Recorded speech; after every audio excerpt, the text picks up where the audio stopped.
And unless you live under a rock, you know that Mr. Trump kicked off the debate coverage by holding a press conference with a group of President Clinton's accusers who said that Bill Clinton had assaulted them many years ago. But what you don't know is that my next guest wrote that that's exactly what Trump should do.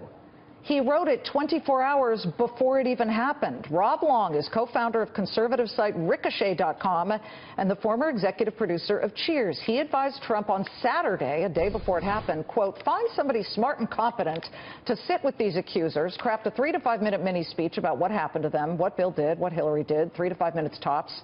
Take the lectern, thank the victim, shake their hands, no hugs, and then applaud them as they leave the stage. And then have someone shout out from the crowd in a, quote, spontaneous outburst, we love you, Donald, laugh, and then say something like, I love you too, that's why I'm running, I love America. It all unfolded just how Rob Long wrote it would a day before. I don't know how I'm supposed to be proud of that. I just wrote it as I thought he should do. You are a conservative Hollywood producer who was the executive producer of the show Cheers, and now you've got this site Ricochet. What made you write that the day before it happened? Well, you know, full disclosure, I'm not a fan of Donald Trump's, but I kept thinking that this is a chance for him to appeal to an audience that isn't going to vote for him or is not planning to vote for him right now. Undecideds, but a lot of women. And one way to do that is to tie in, if he wants to, the acts that Bill Clinton, or the alleged acts of Bill Clinton when he was president, and his statements and his feelings about women now, and to ask, the second part of that is to ask the women in his life for forgiveness publicly. Humility is not his big thing. It's not something he's very good at. It's something I thought he should really do. I'm not sure he accomplished that, but I think, you know, like all writers, when you write a script, if the actor had just said what I wrote, they'd get an Oscar. But he almost did, including where the outburst happened and people started cheering. Yeah. But Rob, do you think that he looked at this and said, I'm going to take some of this? Have you heard any? I have no idea. I mean, Trump Tower right now, it's like a closed fortress. It's sort of like one of those Game of Thrones places where you know, surrounded by, you know, skulls and snow, right? There's no way in. So who knows what's getting in there? But I think that he was cornered. I think he was cornered in a place that he didn't expect to be, and he needed a way out. Whether he accomplished it or not is somebody else's decision. Well, some of his big supporters, like Heather Higgins, I see she makes posts on there. I mean, maybe somebody saw what you wrote, gave it there, because the title was, Donald Trump, please read this. Yeah, I know. You go on to make some other pieces of advice that he didn't take, such as get Ivanka, Tiffany, his daughters, get Melania, get a bunch of women in there. Who else? Right. Well, you know, all the grandchildren, the granddaughters should be there. All the women in his life, as many ex-wives as possible. Marla, if he could get it. You know, not Omarosa. You can leave Omarosa. We didn't need to see her on stage. So Omarosa. Yeah, no employees really. Just but women in his life who forgive him, who know him and can vouch for him.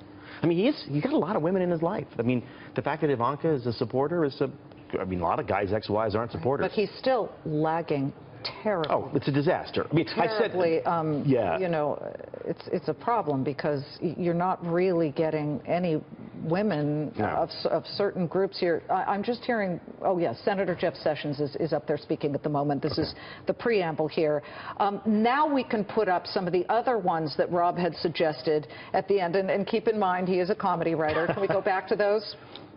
Some of them that we had. The family leaves the stage. This is important. The family must go entirely silent. You, Donald, must shut your mouth and stop tweeting. Then Pence does the spin room. And then finally you write, either way, folks, it ain't going to work. You'll probably still lose the election. Why? Look, this guy has enormous negatives, bigger than Hillary Clinton. The goal for a candidate like that is to enlarge your base, right? To go for people who don't like you or aren't going to vote for you. He's chosen, for whatever reason, not to do that. I mean, the same people he's behind with and been behind with for about a year, he's still behind with, and he's cratering today. The Wall Street Journal NBC News poll has him 11 points behind. I mean, that's just, I know it's not kosher to say right now, but that's fatal. That's fatal. This guy is not going to win in November. You're a Hollywood conservative. Yeah. Rough. Who wrote for Cheers, no less. Yeah. Well, I actually find Hollywood is a lot more open politically than American university and certainly half the television networks. Oh, you mean they don't have to warn people before they say things that you might disagree with? In Hollywood, they know my politics. They're happy to talk to me. It's amazing. Rob, it's great to meet you, to see you. Please come back. Anytime. Rob Long, who worked with the great David Lloyd. He was the back line in the day of the Cheers. writer's room. One of the greatest writers, one of the greatest TV writers ever. And his son, Chris, taking up the mantle. Another there. one, yeah. Great to see you, Rob. Thank you so much. Rob Long, Ricochet.com. Check out the site. He's the co-founder